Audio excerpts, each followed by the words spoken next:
It is the fact that the president's word, both in this country and around this world, must stand for what is accurate, what is in the moment, is true. Imagine after 9/11 if President Bush would have said something that was factually just not accurate at that point. You have to be able to believe what your government is telling you. Yeah, I know you have theory. Not just the made-up threats, he also keeps going, I've never come across a Category 5 hurricane before, because each time he has to big up the threat. And look, if you were a writer on House of Cards or even Veep and you came up with Sharpie Gate, you would be fired. Because this is ridiculous. The president would never do that. But we have this toddler-in-chief who's now into day 5 of tweeting about this stuff. His press people are like, why are you talking about this? Because he keeps tweeting about it. Yep. He could have let it go. By his standards, by Trump's standards, this is a small lie, a small error, a small mess-up. But he can't let it go, as Amanda pointed out. And there's a serious point here as well, because we can laugh about this, but a president who won't accept the weather or the direction of a hurricane is not going to accept the result of an election that he loses next November. He's not. On our politics lead, with Americans in the Carolinas in danger from Hurricane Dorian, President Trump right now, based on his tweets, including just moments ago, is focused instead on defending his decision to show a sloppily augmented map of the storm's projected path. The president using this map in the Oval Office yesterday with this extended track drawn in apparently Sharpie, apparently done to justify his claim on Sunday morning that Hurricane Dorian would most likely hit Alabama much harder than anticipated. That's a claim that was outdated and refuted by the National Weather Service. The Sharpie scribbled map the president showed was from days before, from a week ago, last Thursday. Alabama's own CNN's Caitlin Collins picks up our coverage from the White House now. President Trump is now on day 5 of insisting Alabama was in the path of Hurricane Dorian. That was the original chart. After being ridiculed for displaying a forecast map altered by a black marker to prove his point, Trump tweeted today that Alabama was going to be hit or grazed, and then Hurricane Dorian took a different path. He now says he was referencing early predictions when he claimed Alabama could be impacted. I know that Alabama was in the original forecast. But he first made that assertion Sunday, long after the state was ruled out as a potential target. While the Gulf Coast was shown as a possible threat for Dorian's track in early projections, by Friday the guidance had shifted to Florida's East Coast, 2 days before Trump said this. This just came up, unfortunately. The president canceled a trip to Poland to monitor the storm, and the White House said he was being updated every hour, meaning he would have known that information. Instead of admitting the error and moving on, Trump is insisting he's right, even tweeting out projections last night from over a week ago with dated information.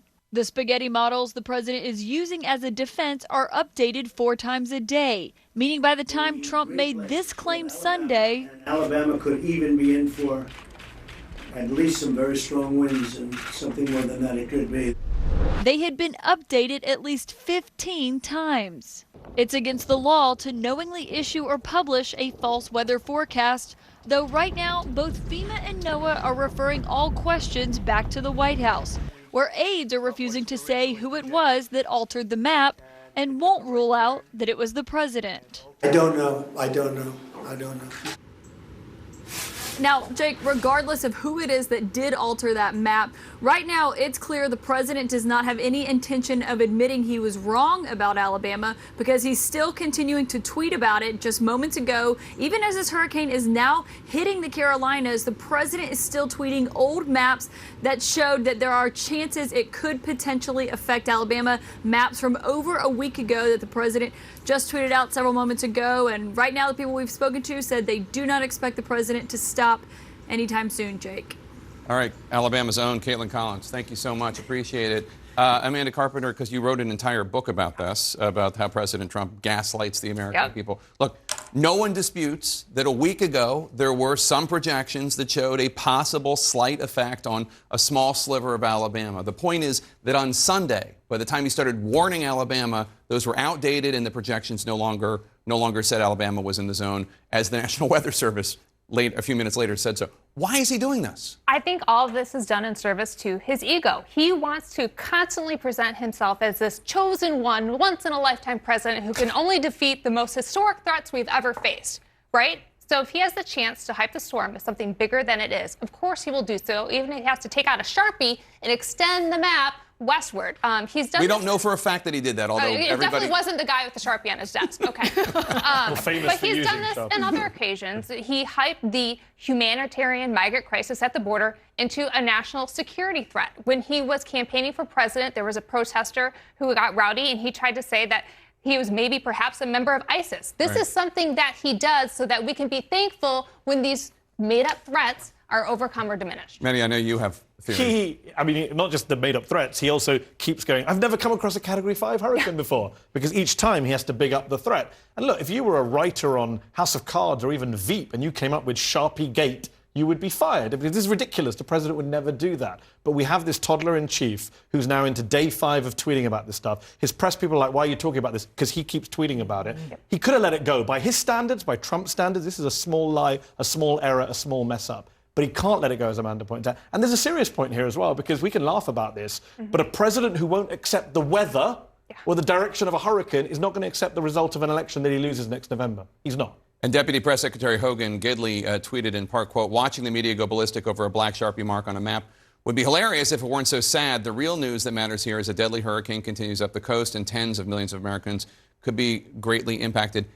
I agree with the second part of that. The real news that matters is a deadly hurricane and Americans are in harm's way. Poor Bahamians, a few dozen of them at the very least, have been killed.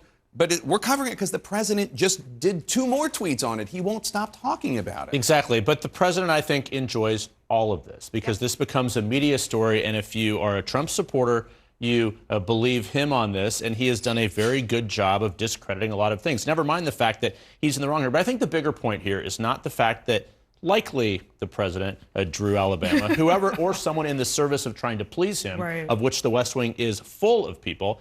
It is the fact that the president's word, both in this country and around this world, must stand for what is accurate, what is in the moment, is true. Imagine after 9/11 if President Bush would have said something that was factually just not, accurate at that point. You have to be able to believe what your government is telling you.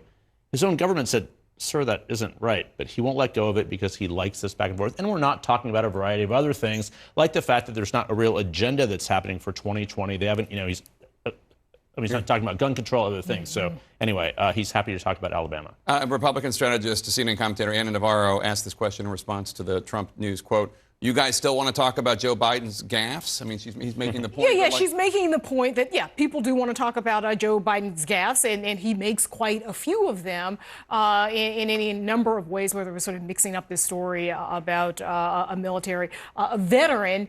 And, she's making the comparison that when it comes to Donald Trump, here he is making up a fake hurricane, the fake, trajectory of a hurricane, and focusing, I think, on his own ego, right? Making this about himself. Yesterday, as you said, the folks in the Bahamas devastated, right? 20 people died so far.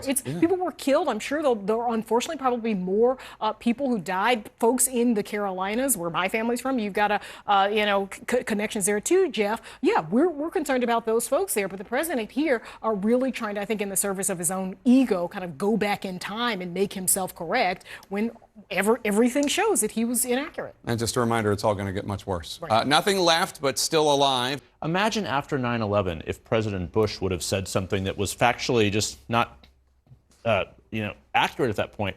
Imagine after 9/11 if President Bush would have said something that was factually just not, accurate at that point.